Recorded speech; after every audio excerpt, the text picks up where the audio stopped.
Peggy 18.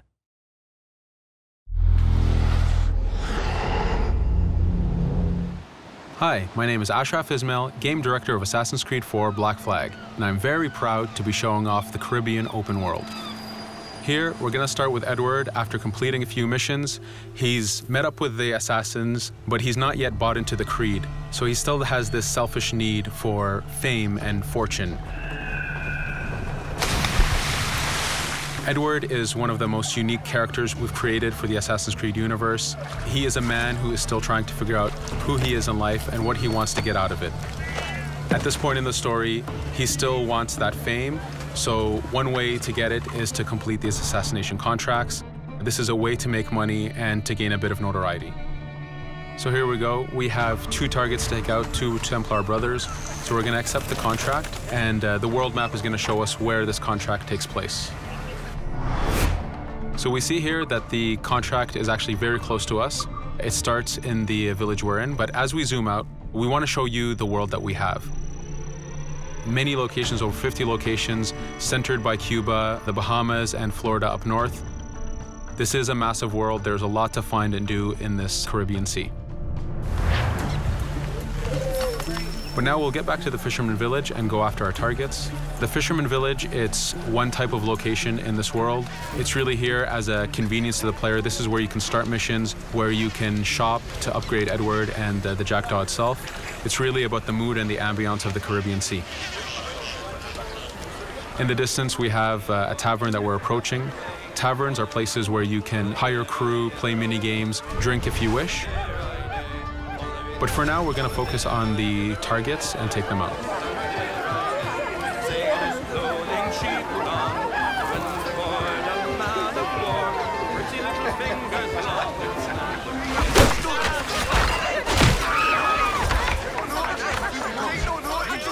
Now that we've taken out one brother, the other one's going to bolt.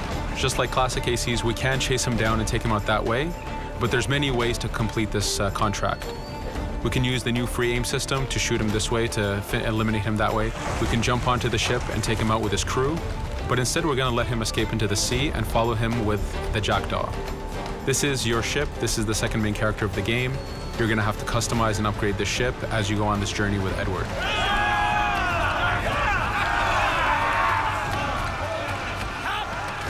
We've seamlessly gone from a ground chase right into a naval chase. We could destroy the ship and complete the contract that way, but instead, using the spyglass, we can see that he's carrying a lot of rum. Rum is important in the economy system. It's one way of making a lot of money if you sell it properly. So instead of destroying the ship, we're going to plunder that ship. Fire! Here you can see the upgrades that we've made into the naval combat. Using the front cannons, you can shoot chain shots to slow down the ship. Using the new round shot mechanic of trajectory aiming, you can aim for the hull and do a lot of damage this way. This specific enemy is what we call a frigate. Frigates are the type of ships that you need to destroy as fast as you can, because the longer the fight lasts, the more damage they're capable of doing. We have other enemy types like the Charger or the Man of War. The Man of War is a massive ship capable of carrying over 100 cannons. These are ships that you really need to upgrade to be able to face. But now that this frigate has been demasted, we can start the boarding. Boarding, it's very important. You are a pirate. This is how you gain cargo. This is how you take on ships. So here we can start the boarding from any orientation or angle we wish. The distance even matters. If you get too close, the 2 crews will just jump right into each other. If you start a bit further, you can jump in the water and go in for a sneak stealth attack. We have 2 objectives to accomplish for this boarding.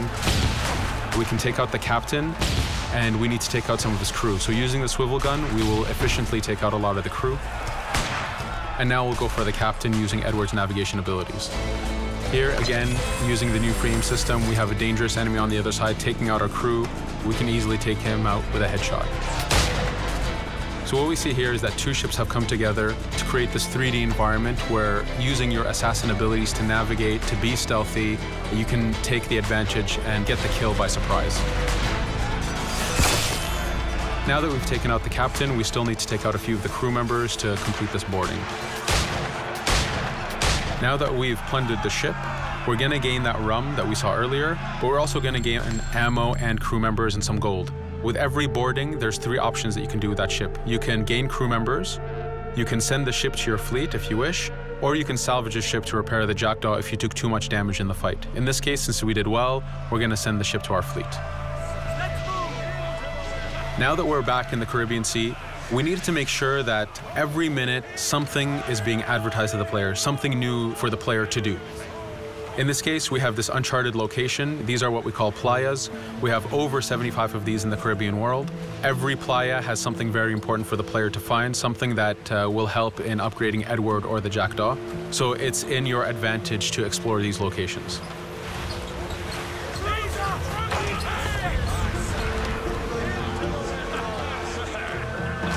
Again, for us, seamlessness is very important.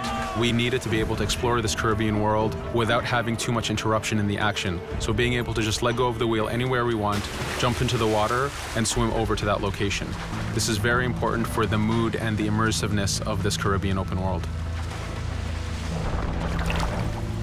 Here, as we get on the playa, in the distance we can see that there's a faction battle, but closer to us we can see that there's this poor drunken sailor who's passed away. But being a pirate, of course, we're going to loot his body and see what he has for us.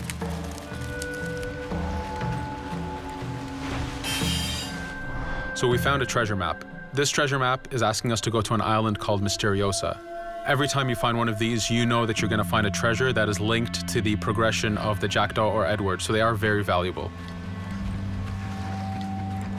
Here we're going to take a look at that faction battle. We have a British ship facing off against a Spanish ship. We could jump in and take advantage of this opportunity, allowing each ship to weaken the other and for us to plunder both. But now we're going to make our way back to the Jackdaw. Again, this is the second main character of the game. There's a lot of customization and a lot of upgrading to do on the Jackdaw. You can upgrade all the weapons to fit the playstyle you wish. Now, as we get onto the Jackdaw, we can see that the crew is cheering for us. Edward has a really close relationship with his first mate, Adewale, standing right there, and with his crew.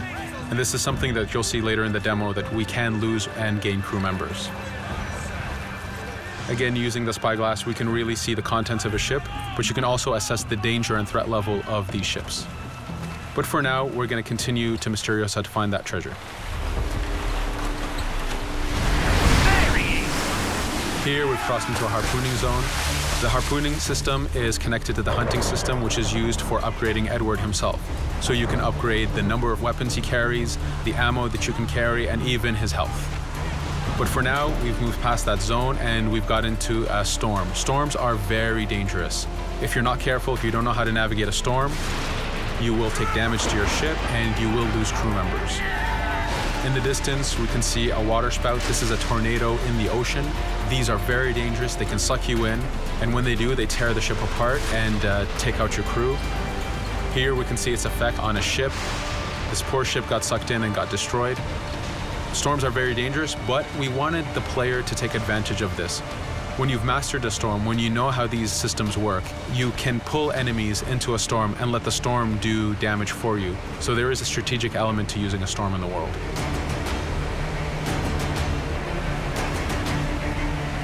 Here we can see that the storm is dying down a bit, but there's still this torrential downpour. It was very important for us to get the real mood of and atmosphere of the Caribbean in the weather cycles and in the daytime cycles.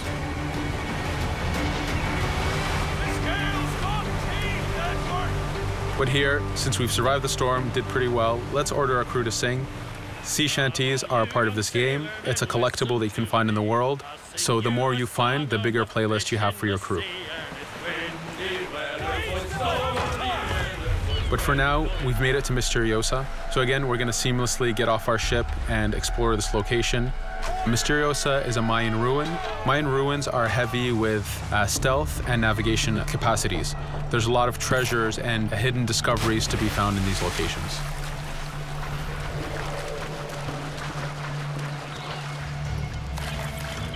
If we recall the treasure map, the treasure is hidden behind a temple. So just by quickly looking around, we can see that temple looks about right. So that's our objective. We'll head there. As we go this way, we can see there's a lot of guards on the beach. We could go in and fight them if we wish to, but to show off that this is a mini open world, we're going to try to find a different route to get to our objective. Here, we've seen a guard. We don't want to alert him, and we don't want to alert the guards on the beach, so we're going to use our stealth ability to take him out silently.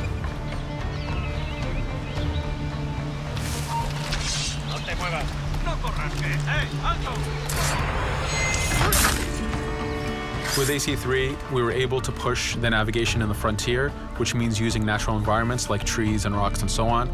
Mayan ruins are the perfect place where we mix man-made structures and these natural environments. So you really get to feel how far the navigation abilities of the assassin have come since the original game. In the distance there, we can see another part of the island being blocked off by a patrol of guards. We're going to avoid it for now and go for that treasure.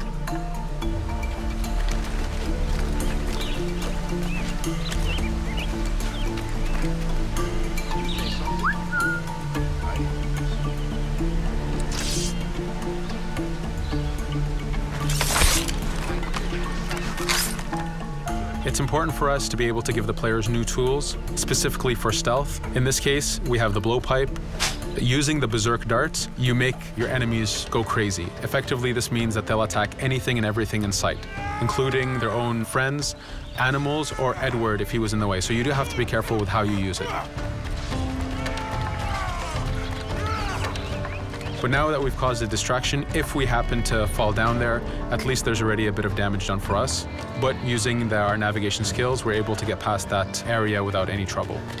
There in the distance, you can see the jackdaw placed exactly where you left it when you got onto this location. It's really important for us to show the beauty of this Caribbean world.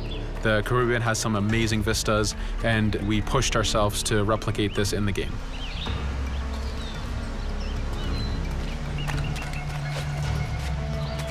As we continue forward, we can see in the distance there's a couple prisoners that are taken hostage. This is a scenario that you need to use stealth. If you're detected by those guards, they will kill the hostages. So in this case, it's to your advantage to use the environment to figure out how you can take out those guards without being detected. In this case, it's 2 guards, so it's not too hard. There are other scenarios where you have more guards and you have to figure out how you can take all of them out at the same time. Now that we've freed these prisoners, they are more than happy to join our crew. This is just one way of gaining crew members. As mentioned earlier, there's the taverns. There's actually many different setups of gaining crew.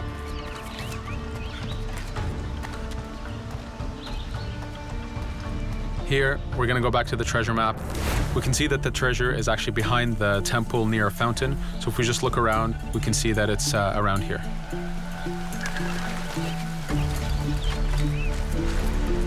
Now that we've found the treasure, what we've actually found is a blueprint. Blueprints are incredibly valuable for the upgrading of the jackdaw. This is how you can upgrade the biggest and most devastating upgrades of the ship. So here we're approaching a reach high point. Just like classic ACs, synchronizing with the reach high point reveals the contents of a location and the map itself. But as an added feature, because this game world is so huge, there are many different locations, this also becomes a fast travel point. So now you can, by synchronizing, now you can come back here anytime you wish to collect those treasures that we passed up a bit earlier. Here we've reached the end of the demo. This was a tease of the open world that we have. We're very excited to be able to show off this game and to let you play it very soon. Thank you for joining us.